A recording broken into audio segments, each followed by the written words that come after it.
بسم اللہ الرحمن الرحیم۔ الصلاۃ والسلام علیک یا رسول اللہ وعلی آلک وصحابک یا حبیب اللہ، الصلاۃ والسلام علیک یا نبی اللہ وعلی آلک وصحابک یا نور اللہ صلی اللہ تعالی علیہ وآلہ وسلم۔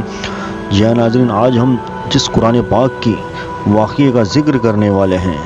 اس میں جنگ بدر کے بارے میں کچھ یوں تذکرہ آیا۔ جنگ بدر کفار و اسلام کا مشہور ترین معرکہ ہے۔ 17 رمضان 2 ہجری میں مکہ اور مدینہ کے درمیان مقام بدر میں یہ جنگ ہوئی۔ اس لڑائی میں تعداد اور اسلحہ کے لحاظ سے مسلمان بہت ہی کمتر اور پست حالی میں تھے۔ مسلمانوں میں بوڑھے، جوان اور بچے اور انصار و مہاجرین کل مل کر 313 مجاہدین اسلام علم و نبوی کے زیر سایہ کفار کے ایک عظیم لشکر کے سامنے کھڑے تھے۔ سامان جنگ کی قلت کا یہ عالم تھا کہ پوری اسلامی فوج میں 6 زر ہیں اور 8 تلواریں تھیں، اور کفار کا لشکر تقریباً 1000 نہایت ہی جنگجو اور بہادروں پر مشتمل تھا۔ ان بہادروں کے ساتھ 100 بہترین گھوڑے،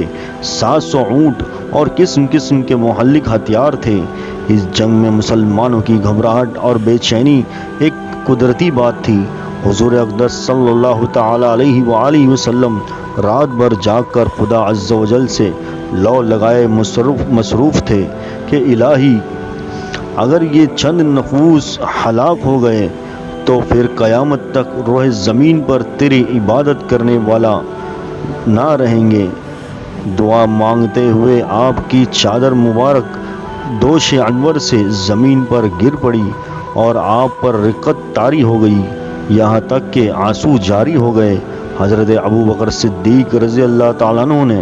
آپ کے یار غار تھے۔ آپ کو اس طرح بے قرار دیکھ کر ان کے دل کا سکون و قرار جاتا رہا۔ انہوں نے چادر مبارک کو اٹھا کر آپ کے مقدس کندھوں پر ڈال دیا اور آپ کا دست مبارک تھام کر بھری ہوئی آواز میں بڑے ادب کے ساتھ عرض کیا کہ حضور اب بس کیجئے، اللہ تعالیٰ ضرور اپنا وعدہ پورا فرمائے گا۔ اپنے یار غار صدیق جاں نثار رضی اللہ تعالیٰ عنہ کی گزارش مان کر آپ نے دعا ختم کر دی اور نہایت اطمینان کے ساتھ پیغمبرانہ لہجے میں فرمایا،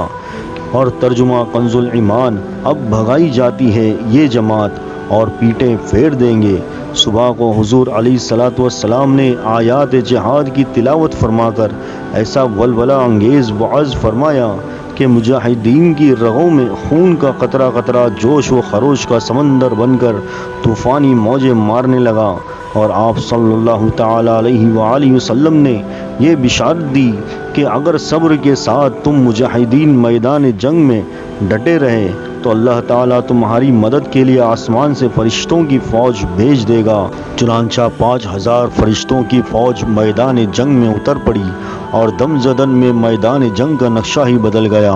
حضرت علی رضی اللہ تعالیٰ عنہ مہاجرین کا جھنڈا لہرا رہے تھے اور حضرت سعد بن عبادہ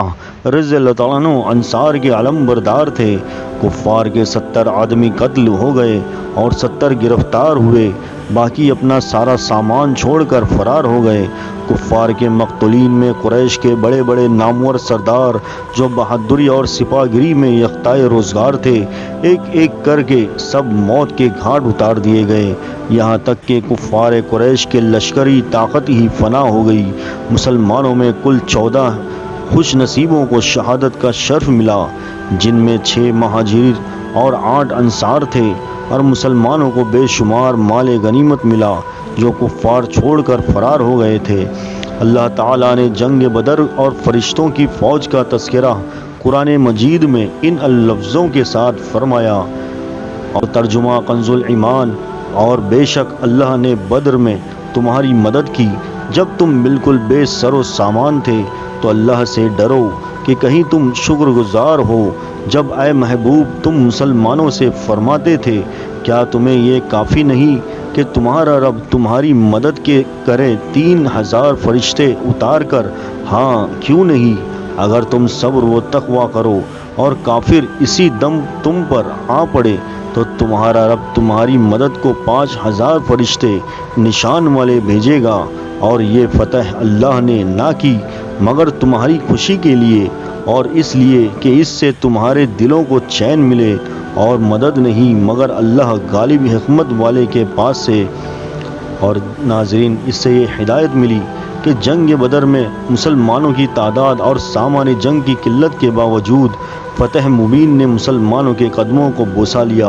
اس سے یہ سبق ملتا ہے کہ فتح کثرت تعداد اور سامان جنگ کی فراوانی پر موقوف نہیں، بلکہ فتح کا دار و مدار نصرت خداوندی پر ہے کہ وہ جب چاہتا ہے تو فرشتوں کی فوج آسمان سے میدان جنگ میں اتار کر مسلمانوں کی امداد و نصرت فرما دیتا ہے، اور مسلمان قلت تعداد اور سامان جنگ نہ ہونے کے باوجود فتح مند ہو کر کفار کے لشکروں کو تہس نہس کر کے فناہ کے گھاٹ اتار دیتے ہیں۔ مگر اللہ تعالیٰ نے اس کے لیے دو شرطیں رکھی ہیں، ایک صبر اور دوسرا تقوی۔ اگر مسلمان صبر و تقوی کے دامن کو تھامے ہوئے خدا کی مدد پر بھروسہ کر کے جنگ میں اڑ جائیں تو انشاءاللہ تعالی ہمیشہ اور ہر محاذ پر فتح مبین مسلمانوں کے قدم چومے گی، اور کفار شکست کھا کر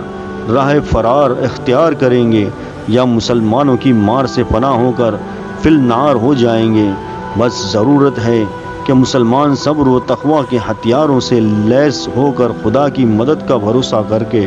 کفار کے حملوں کا مقابلہ کرنے کے لیے میدان جنگ میں استقامت کا پہاڑ بن کر کھڑے رہیں، اور ہرگز تعداد کی کمی اور سامان جنگ کی قلت و کثرت کی پرواہ نہ کر کے،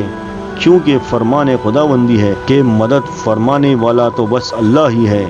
اس لیے تو جاتے جاتے ایک شعر عرض کرتا چلوں، کیا یہ خوب کسی شاعر نے کہا،